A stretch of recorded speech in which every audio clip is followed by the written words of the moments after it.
ওম असतो मा सद्गमय तमसो मा ज्योतिर्गमय मृत्योर्मा अमृतं गमय শান্তি শান্তি শান্তি। নমস্কার, শুভ সন্ধ্যা। আজ অধ্যাপক সন্তোষ কুমার বসু, অরবিন্দ বসু ও সতী রায় স্মারক বক্তৃতা। আমাদের যেমনটি ইনস্টিটিউটের রীতি, অনুষ্ঠানের একেবারে শুরুতেই তাদের সম্পর্কে সামান্য কয়েকটি কথা। অধ্যাপক সন্তোষ কুমার বসু। সন্তোষ কুমার বসু জন্মগ্রহণ করেছিলেন 1890 সালের 14 জানুয়ারি। রানাঘাট উচ্চ বিদ্যালয়ে প্রাথমিক শিক্ষা লাভের পরে তিনি কলকাতার সেন্ট জেভিয়ার্স কলেজ এবং রিপন কলেজে স্নাতক স্তরে পড়াশুনো করেন। পরবর্তীকালে তিনি কলকাতা বিশ্ববিদ্যালয়ের অন্তর্ভুক্ত আইন কলেজ থেকে স্নাতক হন। 1911 সালে তিনি ইন্দুমতি দেবীর সঙ্গে বিবাহ সূত্রে আবদ্ধ হয়েছিলেন। সাহিত্য এবং যুক্তিবিদ্যার অধ্যাপক হিসেবে সন্তোষ কুমার বসুর কর্মজীবনের সূচনা হয়েছিল। পরবর্তীকালে তিনি সুপ্রিম কোর্ট এবং কলকাতা হাইকোর্টে আইনজীবী হিসেবে প্রতিষ্ঠা লাভ করেন। আইনজ্ঞ হিসেবে কর্মজীবনের নানা পর্বে তিনি মাতৃভূমির সেবায় নিজেকে যুক্ত করেন। 1931 সালে চট্টগ্রাম আন্দোলনের বিপ্লবীদের তিনি আইনি সহায়তা প্রদান করেছিলেন। 1939 সালে সন্তোষ কুমার আইনজীবী হিসেবে নেতাজি সুভাষচন্দ্র বসুকেও আইনি সহায়তা প্রদান করেন। এরপরেই ঘটে নেতাজি সুভাষচন্দ্রের ঐতিহাসিক মহানিষ্ক্রমণ পর্ব। নানা কর্মকাণ্ডে সন্তোষ কুমারের স্বদেশ অনুরাগ স্পষ্ট হয়ে ওঠে। 1906 সালে দাদাভাই নওরজি ছিলেন ভারতীয় জাতীয় কংগ্রেসের সভাপতি। সন্তোষ কুমার সে সময়ে তাঁর একান্ত সচিবের দায়িত্ব লাভ করে নিজেকে কৃতার্থ মনে করেছিলেন। 1907 খ্রিস্টাব্দে রাষ্ট্রগুরু সুরেন্দ্রনাথের সভাপতিত্বে গঠিত students and young men's union সংস্থার প্রতিষ্ঠাতা সদস্য ছিলেন সন্তোষ কুমার বসু। তিনি দক্ষিণ কলকাতা জেলা কংগ্রেসের সহসভাপতিও নির্বাচিত হয়েছিলেন। কংগ্রেসের আন্দোলনের সঙ্গে যুক্ত থাকবার অভিযোগে সন্তোষ কুমারকে 1930 থেকে 1932 সাল পর্যন্ত স্বগৃহে অন্তরীণ থাকতে হয়েছিল। এই সময়ে তিনি কলকাতা পৌরসভায় প্রথমে সহ মহানাগরিক এবং পরে মহানাগরিকের দায়িত্ব পালন করেছিলেন। দ্বিতীয় বিশ্বযুদ্ধের সময় তিনি বঙ্গীয় আইনসভায় প্রাদেশিক সরকারের মন্ত্রীর পদও অলঙ্কৃত করেছিলেন। স্বাধীনতার পরে তৎকালীন পূর্ব পাকিস্তান অর্থাৎ বর্তমান বাংলাদেশে উপরাষ্ট্রদূত নিযুক্ত হন এবং তার কার্যকাল ছিল 1948 থেকে 1950 পর্যন্ত। 1956 সালে সন্তোষ কুমার কলকাতা হাইকোর্টের বার অ্যাসোসিয়েশনের সভাপতি হয়েছিলেন। প্রায় একই সময়ে তিনি রাজ্যসভার সদস্য এবং বারাণসী হিন্দু বিশ্ববিদ্যালয়ের পরিচালন সমিতির সদস্য ছিলেন। সন্তোষ কুমার বসু শ্রীমৎ স্বামী বীরেশ্বরানন্দজি মহারাজের দীক্ষিত সন্তান ছিলেন। 1977 সালের 27শে মার্চ ভারতের এই মহান সন্তান রামকৃষ্ণ লোকে যাত্রা করেন। অরবিন্দ বসু। অরবিন্দ বসু ছিলেন সন্তোষ কুমার বসু এবং ইন্দুমতি দেবীর কনিষ্ঠ পুত্র। 1918 সালের 22শে জুলাই তিনি জন্মগ্রহণ করেন। মিত্র ইনস্টিটিউশন, প্রেসিডেন্সি কলেজ এবং কলকাতা বিশ্ববিদ্যালয়ে অরবিন্দ বসু শিক্ষালাভ করেন। স্টেটসম্যান পত্রিকার সাংবাদিক হিসেবে তাঁর কর্মজীবনের সূচনা। এছাড়া তিনি আকাশবাণীতেও সাংবাদিক হিসেবে কর্মরত ছিলেন। পরবর্তীকালে অধ্যাপক বসু অধ্যাপনা সূত্রে নানা শিক্ষা প্রতিষ্ঠানের সঙ্গে যুক্ত হয়েছিলেন। ডারহাম বিশ্ববিদ্যালয় এবং স্কুল অফ ওরিয়েন্টাল স্টাডিজে তিনি দর্শন শাস্ত্রে এবং ধর্মশাস্ত্রের অধ্যাপনা করেছিলেন। এছাড়াও তিনি ছিলেন বারাণসী হিন্দু বিশ্ববিদ্যালয়ের দর্শন শাস্ত্রে শ্রী অরবিন্দ প্রফেসর। তদুপরি Arabinda Basu Harvard school of divinity এবং centre of the study of world religions US সহ নানা শিক্ষা প্রতিষ্ঠানের সঙ্গে অধ্যাপনা সূত্রে যুক্ত ছিলেন। বিশ্বব্যাপী নানা আলোচনা সভাতেও অধ্যাপক বসুর সুচিন্তিত প্রবন্ধাবলী উপস্থাপিত হয়েছে।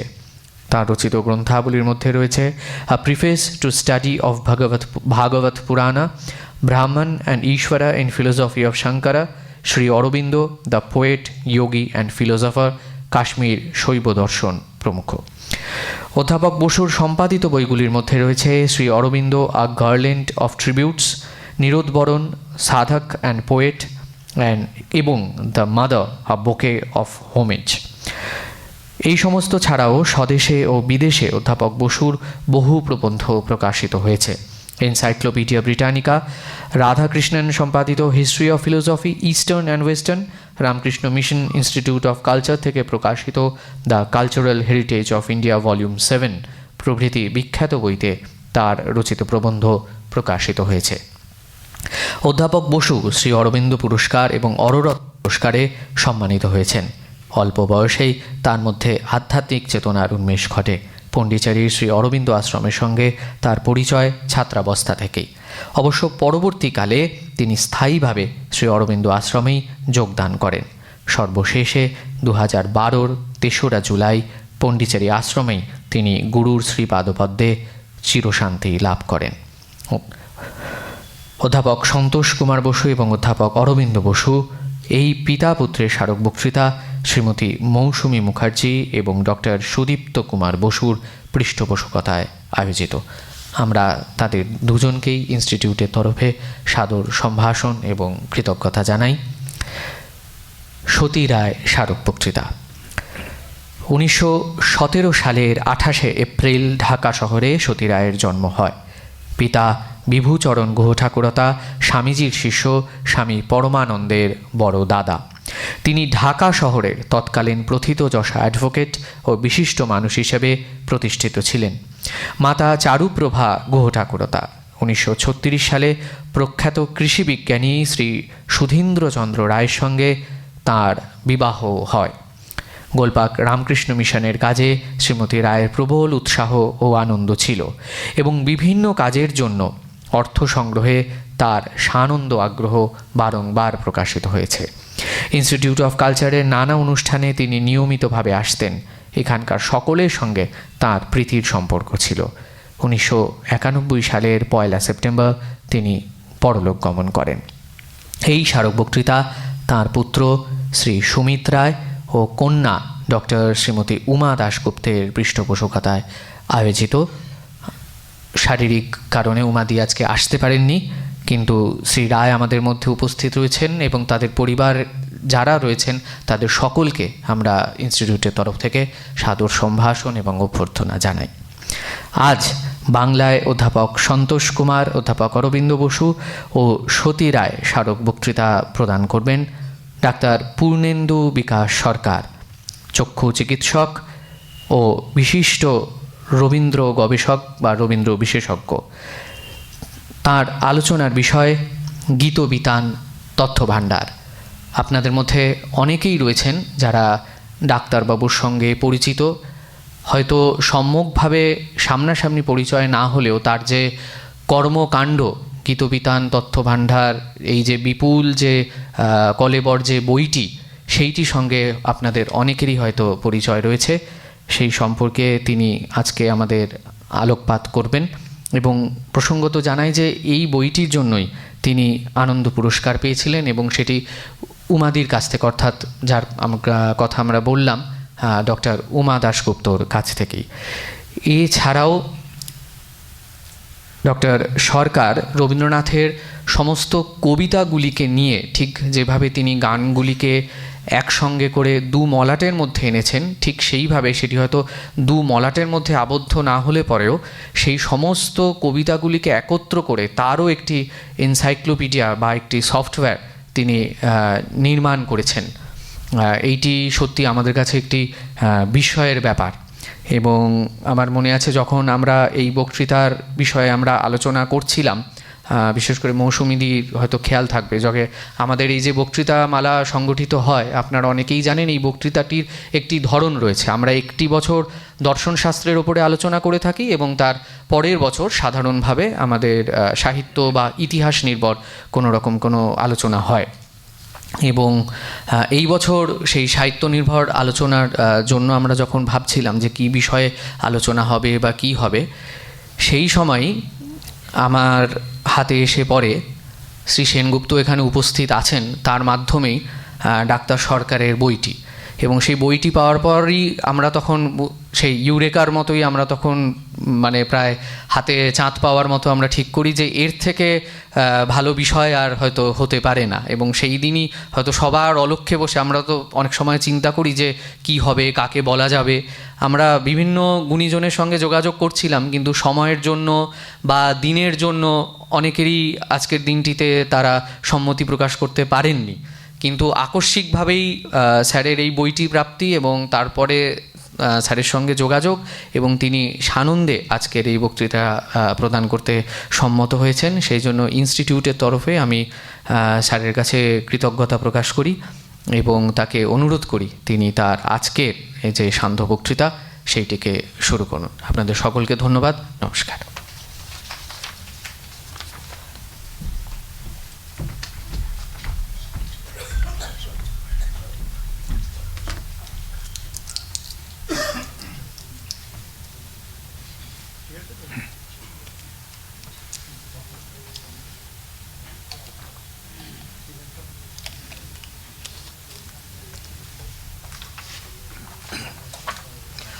নমস্কার, শুভ সন্ধ্যা। সকলকে আমার আন্তরিক কৃতজ্ঞতা।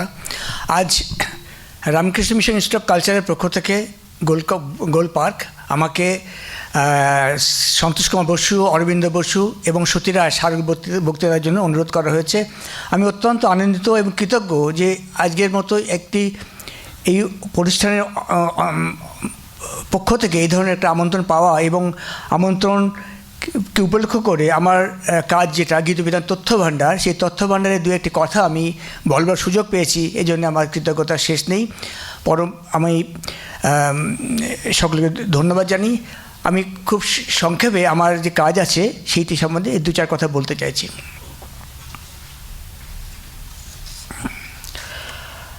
আমি গীতবিতানের ভূমিকার গানটা দিয়ে আজকের আমার বলা শুরু করব। তার আগে বলি, গীতবিতান তথ্য ভাণ্ডার একটি বই যার পেছনে রয়েছে গীতবিতান আর্কাইভ নামে একটা সফটওয়্যার। গীতবিতান আর্কাইভ একটা সফটওয়্যার, যে সফটওয়্যারে রবীন্দ্রনাথের সমস্ত গান এবং তার যাবতীয় তথ্য সংকলিত হয়েছে। 310 জন শিল্পীর কণ্ঠে রবীন্দ্রনাথ যতগুলো গান লিখেছেন সেই গানগুলি একাধিক শিল্পী গেয়েছেন এবং তাদেরকে সংকলিত করে তৈরি হয়েছে গীতবিতান আর্কাইভ। গীতবিতান আর্কাইভে 310 জন শিল্পীর কণ্ঠে রয়েছে গানগুলি। শুধু গান নয়, তার সঙ্গে রয়েছে প্রতিটা গানের যাবতীয় তথ্য এবং তার স্বরলিপি সমস্ত ব্যাখ্যা। এই বইটির জন্য আমি 1432 বঙ্গাব্দে আনন্দ পুরস্কার সম্মানিত হয়েছি, এবং এই আনন্দ পুরস্কার আমাকে প্রদান করেছেন শ্রীমতী উমা দাশগুপ্ত। তাকে আজকে আমাদের মধ্যে পাচ্ছি না, তিনি একটু অসুস্থ আছেন সম্ভবত। তাকে আমি প্রণাম জানাই। তিনি উপস্থিত থাকলে আমার আনন্দের সীমা থাকতো না। আমি আমার কথা শুরু করব গীতবিতানের প্রথম যে গান, ভূমিকা গান, সেটা দিয়ে। আমি বেশিরভাগ ক্ষেত্রে আমার তথ্য সঙ্গে কিছুটা গানও আমি পরিবেশন করব, যাতে জিনিসটা গীতবিতান তথ্য ভাণ্ডারে যে ব্যাকগ্রাউন্ড যেটা, সেটা আমরা সহজেই একটু অনুধাবন করতে পারি। গানটি হচ্ছে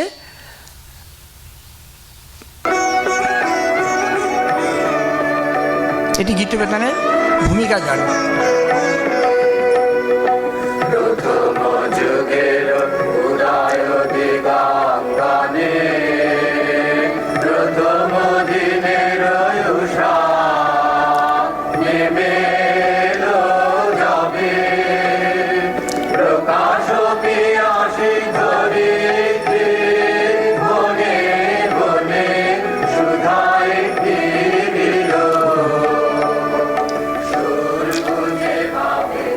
আপনাদের অনেকের হয়তো মনে আছে, বেশ কয়েক বছর আগে, 10-15 বছর আগে পার্ক স্ট্রিটে একটা দোকান ছিল, বিপণী ছিল, তার নাম মিউজিক ওয়ার্ল্ড। সেটা ছিল আমাদের ছেলেবেলার সঙ্গীত তীর্থ। আমরা সেখানে যেতাম। সেই মিউজিক ওয়ার্ল্ডে আপনারা জানেন, মনে আছে, সেই অসংখ্য সিডি ক্যাসেট থাকতো, এবং তার সেই সিডিকে শোনবার নানা উপকরণ সেখানে থাকতো। আমরা বলতাম আমাদের সঙ্গীত তীর্থ। আমরা সেখানে যেতাম এবং ঘন্টার পর ঘন্টা কেটে যেত সে গান শুনে, এবং এবং পছন্দের ক্যাসেট বা সিডি কিনে। আজকে সেসব বিসর্জন দিয়ে সেই মিউজিক ওয়ার্ল্ডের সেই বাড়িটি একটা বিপণন একটা ডিপার্টমেন্টাল স্টোরে পরিণত হয়েছে। বাজারের অর্থনীতির কাছে আমাদের সংস্কৃতি তখনই হার মানতে শুরু করেছিল। আচর সিম্ফনি, মেলোডি, বোনাঞ্জা ইত্যাদি দোকানগুলো পাড়ায় পাড়ায় ছোটো ছোটো অনেক ক্যাসেট সিডির দোকান ছিল। ওয়েলিংটন স্কোয়ারে ছিল গ্রামোফোন ডিস্কের আড়ত, ওখানে প্রচুর গ্রামোফোন ডিস্ক পাওয়া যেত। আজকে হাজার খুঁজলেও সেইগুলো কিন্তু আর খুঁজে পাওয়া যাবে না, তাদের জায়গা নিয়েছে। এছাড়া যে আমাদের পাড়ায় পাড়ায় যেগুলো থাকতো, যে সিডি ক্যাসেটের দোকানগুলো, সেগুলো আজকে নিয়েছে চাউমিনের বা ফাস্টফুডের দোকান হয়ে দাঁড়িয়েছে। এভাবে দেখতে দেখতে আমাদের কাছে সেই পুরনো নস্টালজিয়া, গান শোনার সিডি ক্যাসেট থেকে সেগুলো আস্তে আস্তে হারিয়ে গিয়েছে।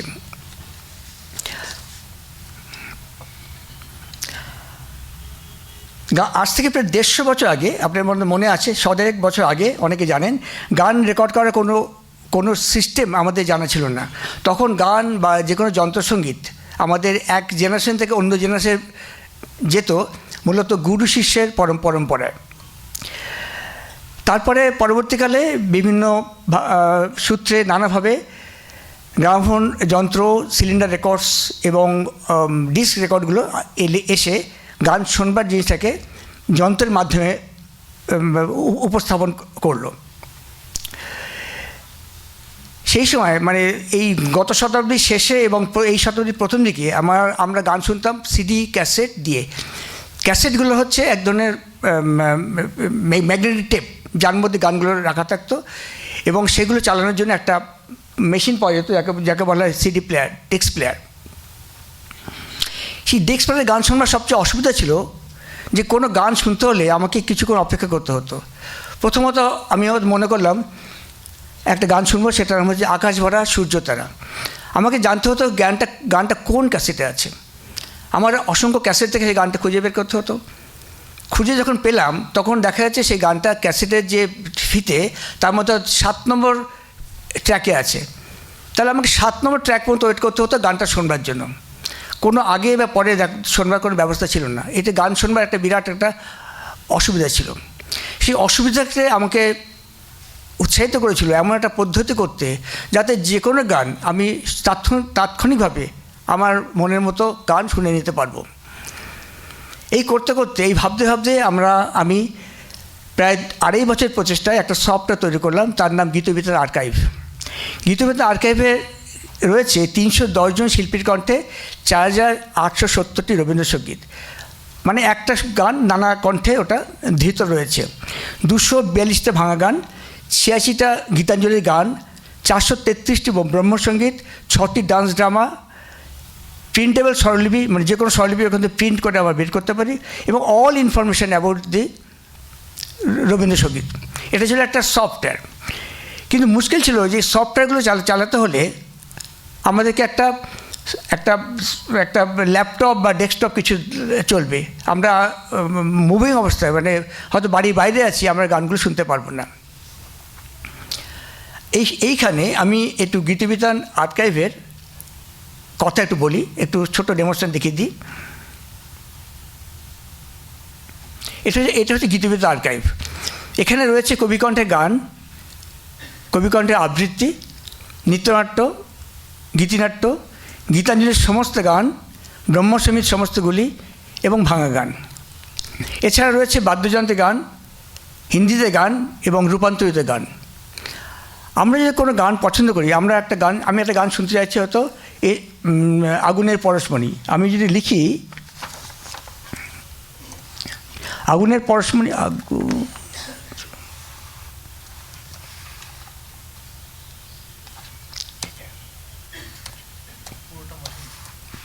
মুছিনি, আচ্ছা আচ্ছা,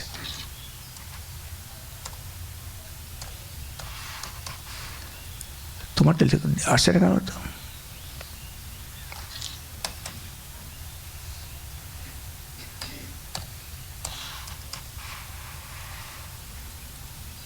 আচ্ছা ঠিক আছে, আমরা একটা গান শুনতে পারি। ধরুন এই আবার মনে পাগল করে দিবেকে, এই গানটা যখন আমরা শুনছি শুনছি তখন আমি কি দেখতে পাচ্ছি, গানটার কথা দেখতে পাচ্ছি, গানটার স্বরলিপি দেখতে পাচ্ছি, গানটার তথ্যপঞ্জি, এটা কবিতা থেকে রূপান্তরিত গান, এটাও দেখা যাচ্ছে। কোন কোন বইতে গানটা আছে, মানসিক আবেগের গান, গানটা প্রেম ও প্রকৃতি পর্যায়ে গান, ক্রমিক সংখ্যা 49, রচনা হয়েছে আষাঢ় 1294-তে এবং স্বরলিপিতার সংখ্যা 33, স্বরলিপি করেছেন দীনেন্দ্রনাথ ঠাকুর, কীর্তনাঙ্গের গান, তার হচ্ছে ঝম্পক। এভাবে যে কোনো গানকে আমরা এই সফটওয়্যার থেকে আমাদের মনের মতো করে শুনে যেতে পারি। আমার প্রিয়ার ছায় আকাশের দোলে, এই গানটা পঙ্কজ মল্লিক গেয়েছেন, তার কথা আমরা দেখতে পাচ্ছি, তার স্বরলিপি আছে, তথ্যপঞ্জি, উৎসগ্রন্থ। আকাশে আজ ভাসে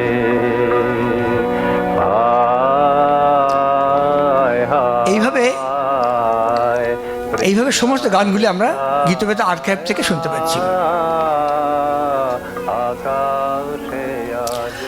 এখন কথা হচ্ছে, সেই গান শুনতে শুনতে আমাদের অনেক সময় প্রশ্ন জাগে, রবীন্দ্রনাথ গানটা কবে লিখেছেন, কোথায় বসে লিখেছেন, তখন তার বয়স কত ছিল, গান রচনার পেছনে কি কোনো কারণ ছিল, এটা স্বরলিপিটা কে করেছেন, কোন সুরে গানটি গাওয়া হচ্ছে, এই প্রশ্নগুলোর উত্তর পেতে হলে আমাকে অনেক পড়াশোনা করতে হয়, অনেক বই ঘাটাঘাটি করতে হয় এবং অনেক সময় এবং ধৈর্য ব্যয় করতে হয়। 1918 সালে আনন্দ পাল বিশ্বাস থেকে আমরা গীতবেতা আর্কাইভ বলে যে বইটা তৈরি করলাম, সেই বই থেকে কিছুটা সমস্যার সমাধান হয়েছিল। তার আগে এই যে আমরা গীতবেতা তথ্য ভাণ্ডারের কাজে হাত দিলাম, তার একটু ব্যাকগ্রাউন্ড আছে।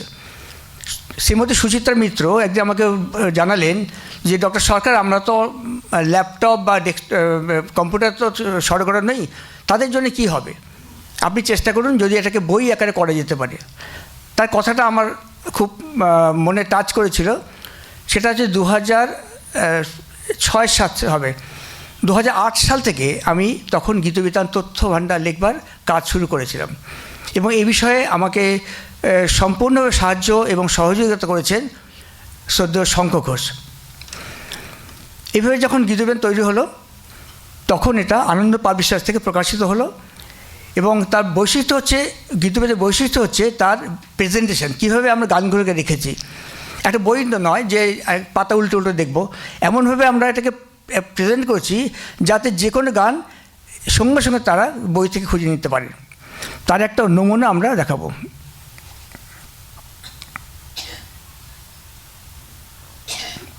এই নমুনা থেকে আমরা গীতবিতান তথ্য ভাণ্ডারের সংক্ষিপ্ত একটু পরিচিতি পাবো।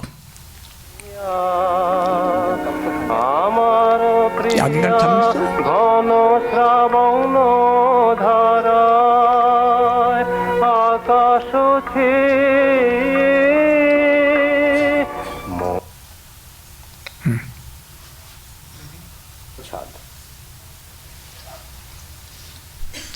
শুভেচ্ছা বার্তায় কবি শঙ্খ ঘোষ লিখেছেন, আমাদের নিরন্তর রবীন্দ্র চর্চার জগতে এটি একটি জরুরি কাজ হিসেবে গণ্য হবে বলে বিশ্বাস করি। প্রসঙ্গ কথায় গীতবিতান তথ্য ভাণ্ডারের বিষয়বস্তু সম্পর্কে বিস্তারিত আলোচনা করা হয়েছে।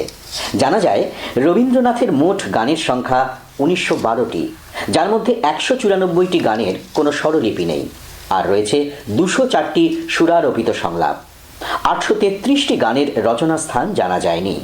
সবচেয়ে বেশি স্বরলিপি তৈরি করেছেন দীনেন্দ্রনাথ ঠাকুর। রবীন্দ্রনাথ নিজে করেছেন 251টি গানের ইংরেজি অনুবাদ। ইংরেজি গীতাঞ্জলির 103টি রচনার মধ্যে 42টি গান রয়েছে।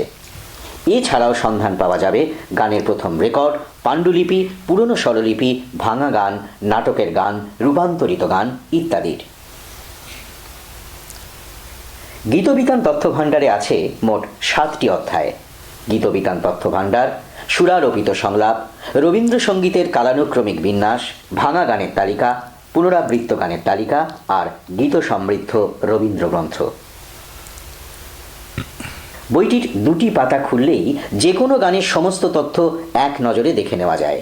প্রতিটি গানের তথ্য বইটির বাম দিক এবং ডান দিকের পৃষ্ঠার সারণীর মধ্যে ধরা রয়েছে। বাম দিকের পৃষ্ঠা থেকে আমরা সহজেই জেনে নিতে পারি গানের বিভাগ, উপবিভাগ, উৎসগ্রন্থ, ক্রমিক সংখ্যা, রচনা স্থান, কবির বয়স, রচনাকাল, স্বরবিতান সংখ্যা, স্বরলিপিকার এবং গানের সুর ও তালের সমস্ত তথ্য।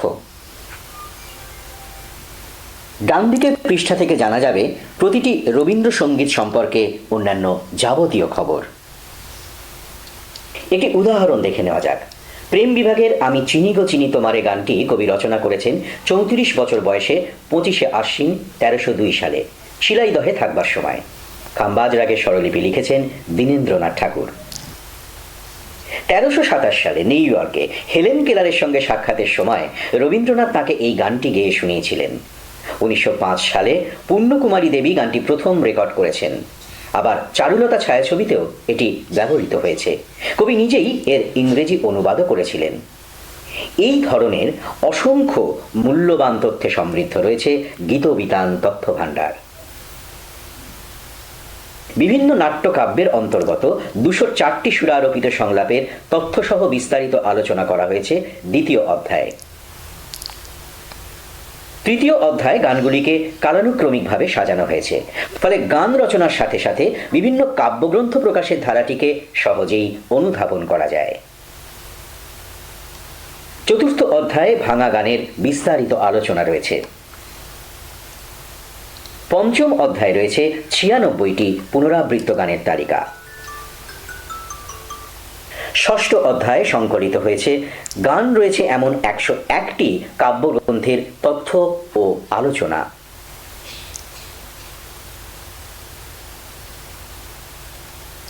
গ্রন্থপঞ্জি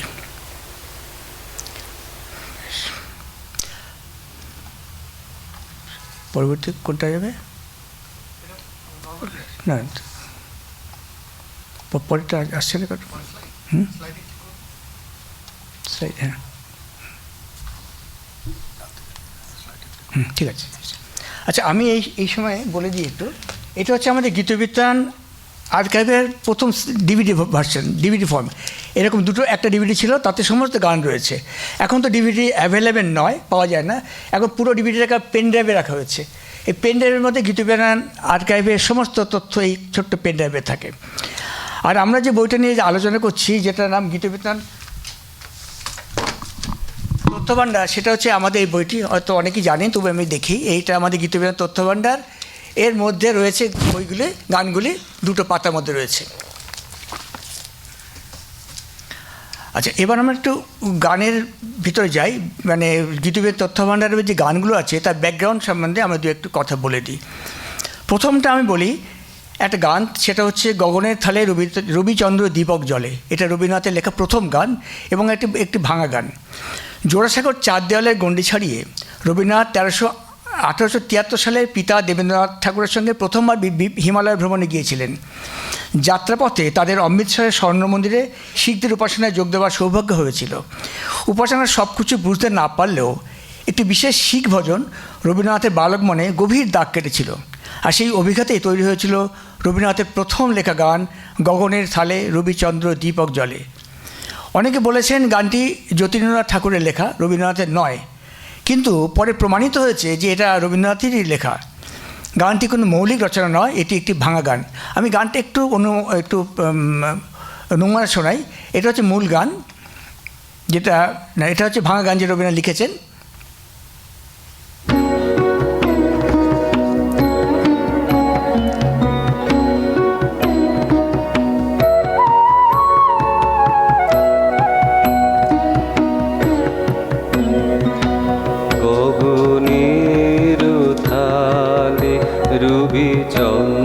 এটা আপনারা অনেক শুনেছেন, কিন্তু ভাঙা গানটা শুনুন একবার, মানে মূল গানটা।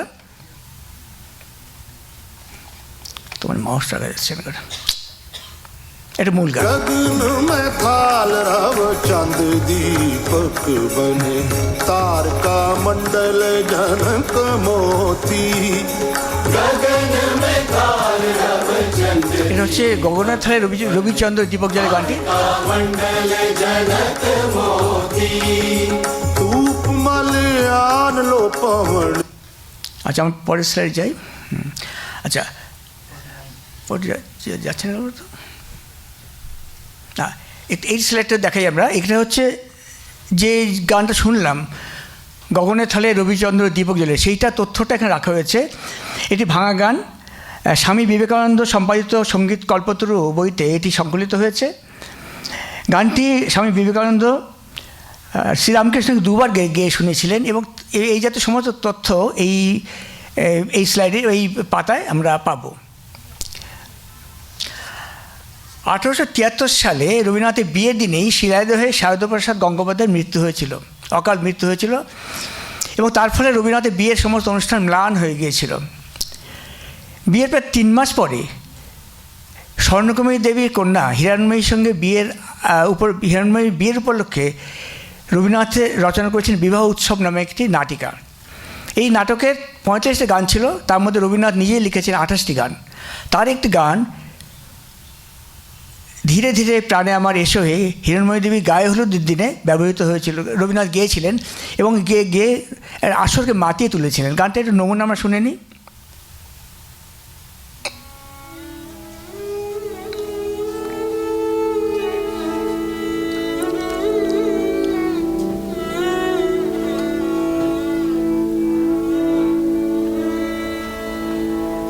ধীরে ধীরে প্রাণে আমার এসো হে, ধীরে ধীরে প্রাণে আমার এসো হে, মধুর হাসিয়ে ভালোবেসো হে, মধুর।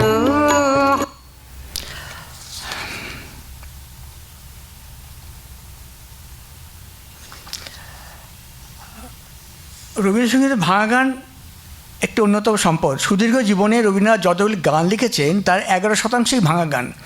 হিন্দি ধ্রুপদ বেগে তিনি সবচেয়ে বেশি ভাঙা গান রচনা করেছেন। তবে এই ভাঙা গড়া খেলায় তিনি মূল গানের থেকে সম্পূর্ণটা গ্রহণ করেননি। তার মধ্যে থেকে উনি যেটুকু গানে যে সুর, মানে যে বক্তব্য, সেটাকে গ্রহণ করেছেন এবং ভাঙা গানের যে মূল গানের যে লয় তাল বিস্তার সেগুলিকে বর্জন করেছেন। যেমন বেনি নিরক্ষত ভুজঙ্গ মূল গানে এক সুন্দরী রমণী ভঙ্গিমা বর্ণনা করা হয়েছে। রবীন্দ্রনাথ সেটি ভেঙে লিখলেন বাণী তবথায় অনন্ত গগনে। এই গানটিতে কিন্তু কোনো সুন্দরী রমণীর ভঙ্গিমা বর্ণনা ছিল না। আমরা মূল ভাঙা গানটা শুনি একবার।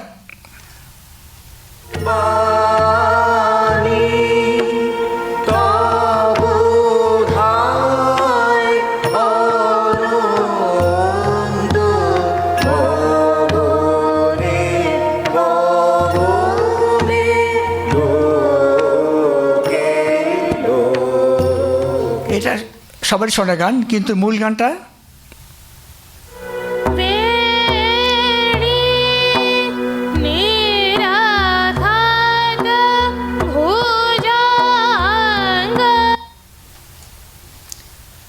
থেমে গেল। ওটা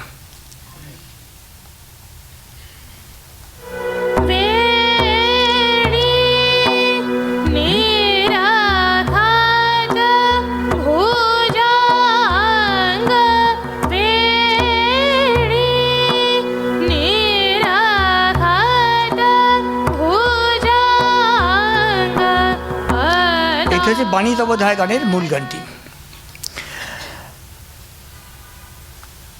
1929 সালে শান্তিনিকেতনে তপতী নাটকের মহড়া চলছে পুরোদমে। এমন সময় খবর এলো বিপ্লবী যতীন দাসের অন্যায়ের প্রতিবাদে দীর্ঘ অনশন করে লাহোর জেলে প্রাণ ত্যাগ করেছেন।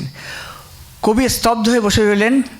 স্বাধীনতা সংগ্রামী তরুণ বিপ্লবীর প্রতি তাঁর ছিল অকুণ্ঠ সমর্থন। যতীন দাসের মৃত্যুর খবরে তিনি রিহার্সাল বন্ধ করে দিলেন। সেদিন রাতেই নিজের ক্ষোভ প্রকাশ করে লিখলেন সর্বখর্ব তারে দহে তব ক্রোধ দাও। গানটি পরে তপতী নাটকে সংকলিত হয়েছিল। গানটি রচনা শান্তিনিকেতন, কবির বয়স 68 বছর, পূজা পর্যায়ের গান। সুরতাল ইমল কল্যাণ দাদরা, স্বরলিপি করছেন দীনেন্দ্রনাথ ঠাকুর। পানে চাহো সর্বসর্বতার দগে তব ক্রোধ।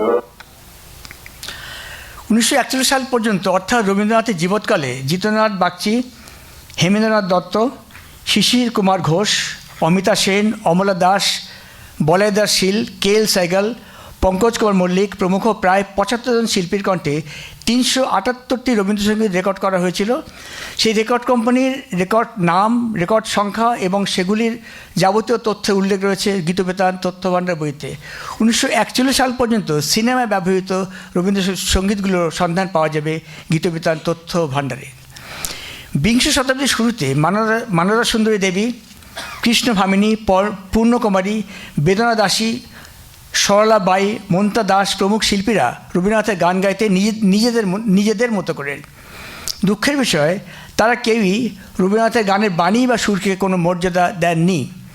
রবীন্দ্রনাথের গান তারা গেয়েছে নিজেদের খুশি মতো, গানের কথাও বদলিয়েছে নিজেদের ইচ্ছে মতো। তখন সেগুলোকে বলা হতো রবিবাবুর গান। আসলে তখন রবীন্দ্রনাথের গানগুলি রবীন্দ্রসঙ্গীত হয়ে ওঠেনি। লেভেল রেকর্ডে থাকতো শুধুমাত্র সুরকারের নাম, আর থাকতো রাগ রাগিনীর নামটাই। রবীন্দ্রনাথের গানের যথাচারে কয়েকটি নমুনা আমরা এখানে উল্লেখ করছি। তবে এটাও জানি রাখি, 1935 সালে কনক দাসের একটি রেকর্ড থেকে রবীন্দ্রসঙ্গীত কথাটি প্রথম ব্যবহৃত হয়েছিল HMV তত্ত্বাবধানে। পরে গানটা কোথায় আছে? আচ্ছা, এখানে আমরা দুটো গান শোনাবো। এটা হচ্ছে আজ তোমারে দেখতে এলাম, এই গানটা, মূল গানটা একটু শোনাবো, আর বেদনা দাসী যেটা করেছেন, উনি যেটা গেয়েছেন সেটাও শোনাবো। আজ তোমারে দেখতে এলাম অনেক দিনের পরে, ভয় করো না সুখে থাকো। এটা তো আমরা জানি। এবার তখনকার দিনে বেদনা দাসী গানটা কেমন গেয়েছে একটু শুনুন।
এই ধরনের গানের যে অত্যাচার রবীন্দ্রনাথ সহ্য করতে পারতেন না। পরবর্তীকালে ঠিক করা হলো আইন করে যে যদি কেউ রেকর্ড করতে চায় রবীন্দ্রনাথের কাছে গান পাঠাতে হবে, তিনি অনুমতি দিলে তবেই সেটা রেকর্ড হতে পারবে। তারপর থেকে গানগুলিকে রবীন্দ্রসঙ্গীতের মতো আমাদের কাছে পৌঁছেছিল। রবীন্দ্রনাথের নিজের রচনা, বিশেষত ইংরেজি অনুবাদ সম্বন্ধে তার যথেষ্ট সংশয় ছিল। ইন্দিরা দেবীকে লিখেছেন, আমি যে ইংরেজি লিখতে পারি নে এই কথাটা এমনই সাদা যে এ সম্বন্ধে লজ্জা করবার মতো অভিমানটুকু আমার কোনো দিন ছিল না। অথচ তিনি নিজের কবিতা ইংরেজিতে অনুবাদ করে নোবেল প্রাইজের সম্মান অর্জন করে নিয়েছিলেন। তার ইংরেজি গীতাঞ্জলি বা সং অফারিংস তাকে বিশ্বের দরবারে সর্বোচ্চ আসনে প্রতিষ্ঠিত করেছিল। ইংরেজি গীতাঞ্জলির চিত্তজেতা ভয়শূন্য উচ্চজেতা শির, সেই কবিতাটি আমরা একটু সংক্ষেপে শুনে নিতে পারি। এটা আবৃত্তি করছেন Sugata Basu. Where the mind is without fear and the head is held high, where knowledge is free, where the world has not been broken up into fragments by narrow domestic walls, where words come out from the depth of truth, where tireless striving stretches its arms towards perfection, where the clear stream of reason has not lost its way into the dreary desert sand of dead habit.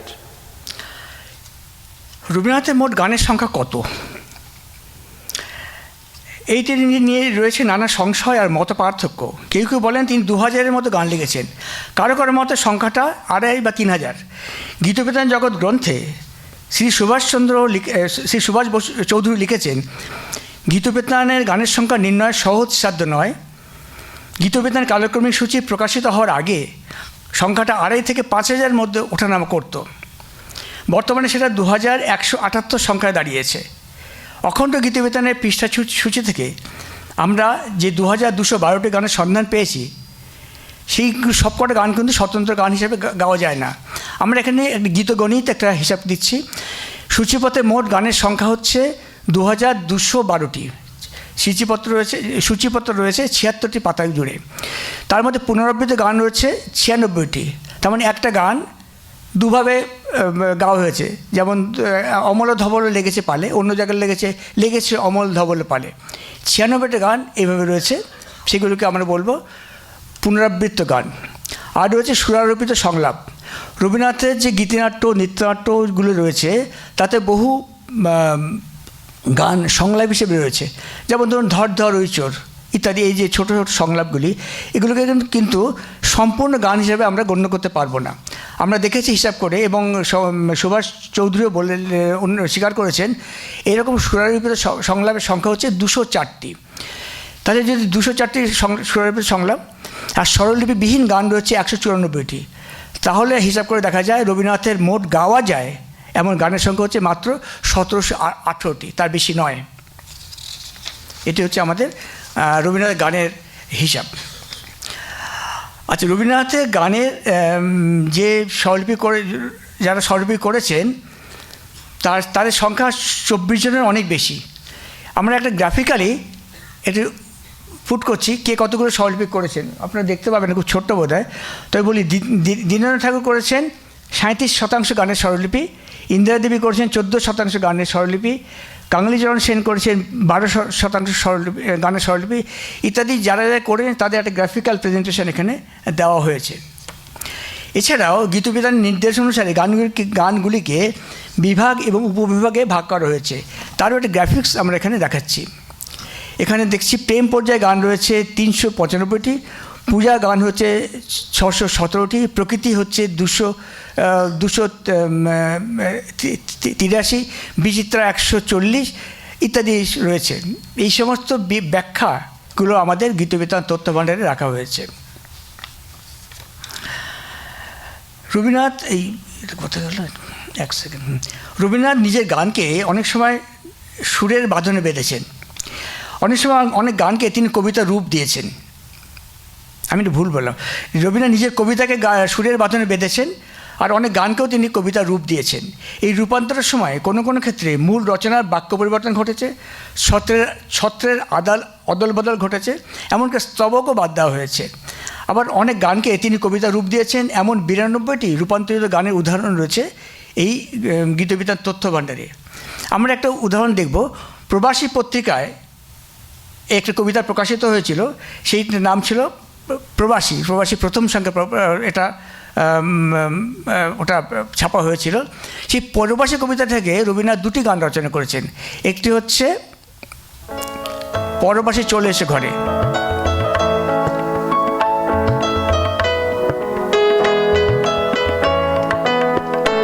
পরবাসী চলে এসো ঘরে, পরবাসী এটা কবি 65 বছর বয়সে লেখা, অনুকূল পরিশেষ কাব্যগ্রন্থ সংকলিত হয়েছে।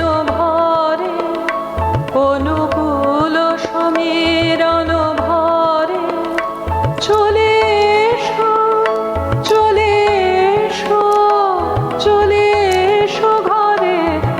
ওই কবিতা ভেঙেই এই গানটা লেখা দেওয়া হয়েছে।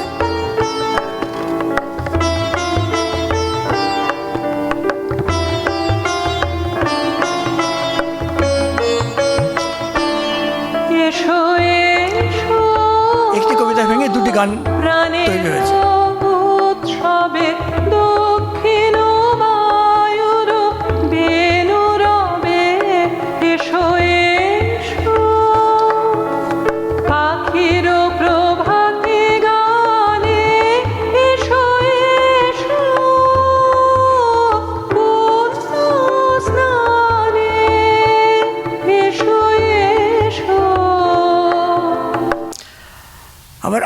আমেদাবাদে থাকবার সময় রবীন্দ্রনাথ রুদ্রচন্দ্র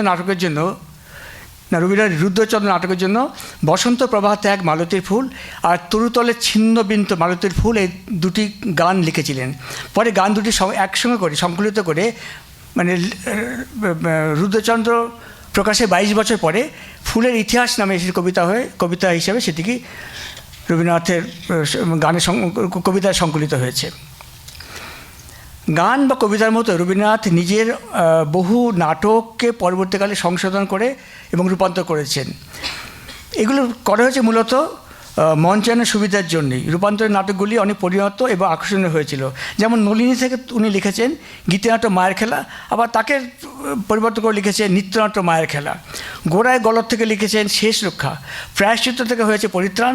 রাজা থেকে হয়েছে অরুব্রতন, তারপরে সেটা হয়েছে সাপমোচন। এইভাবে একটি রচনাকে তিনি বারবার ভেঙে নতুন করে গড়েছেন। রক্তকরবীকে আপনারা জানেন কতবার উনি চেঞ্জ করেছেন, প্রায় 10 বার বা তারও বেশি হতে পারে।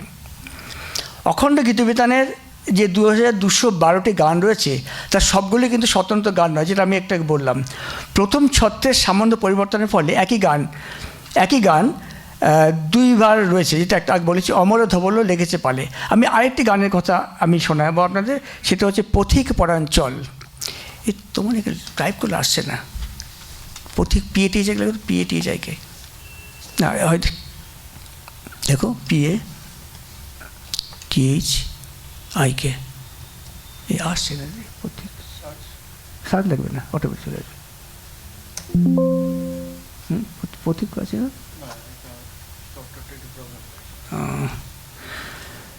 বেশ, ওটা সফটওয়্যার প্রবলেম হচ্ছে। রবীন্দ্রনাথের শেষ গান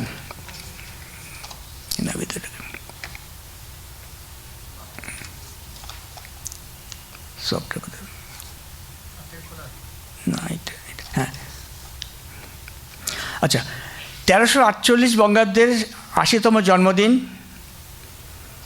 শান্ত কবি, অসুস্থ কবি রয়েছেন শান্তিনিকেতনে। নববর্ষের দিনে ক্ষিতিমোহন সেন পাঠ করলেন তার লেখা বিখ্যাত প্রবন্ধ সভ্যতার সংকট। সেদিন 25শে বৈশাখ কবিতাকে অবলম্বন করে রবীন্দ্রনাথ খুব অল্প সময় লিখলেন হে নূতন দেখা দিক আরবার, এটি গান, এবং সেটি ছিল রবীন্দ্রনাথের শেষ জন্মদিনের গান। সেই গানটা আমরা শুনে আজ আমাদের বক্তব্য শেষ করব।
এই সময়ে আমি একটা জিনিস আমি দেখাতে চাই, সেটা হচ্ছে স্মার্ট অ্যালবাম। আমরা এতক্ষণ বললাম সিডি, ক্যাসেট, ডিভিডি ইত্যাদি কথা বললাম।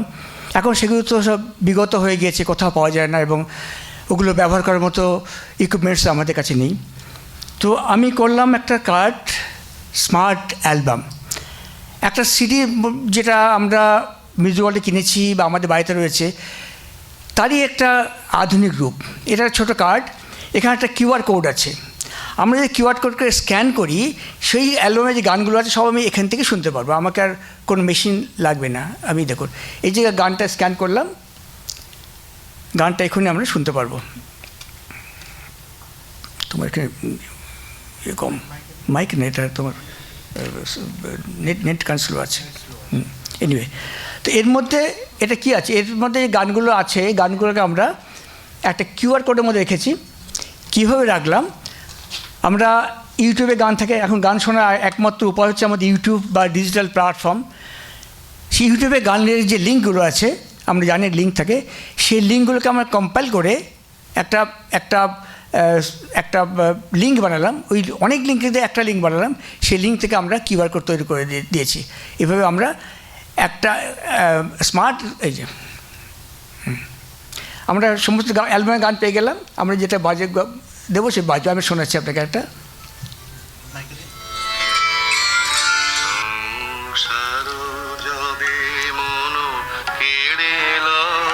আমরা অন্য একটা গান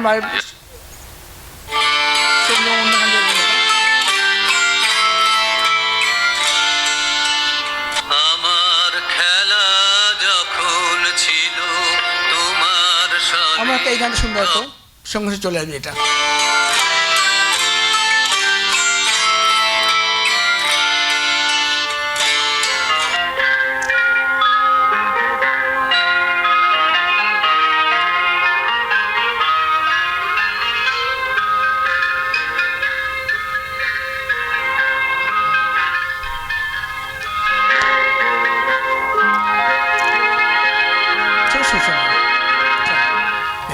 এটা হচ্ছে গান শোনার একটা নতুন একটা পদ্ধতি হলো। আরও একটা জিনিস আমরা কাজ করছি, সেটা হচ্ছে বইয়ের মধ্যে গান।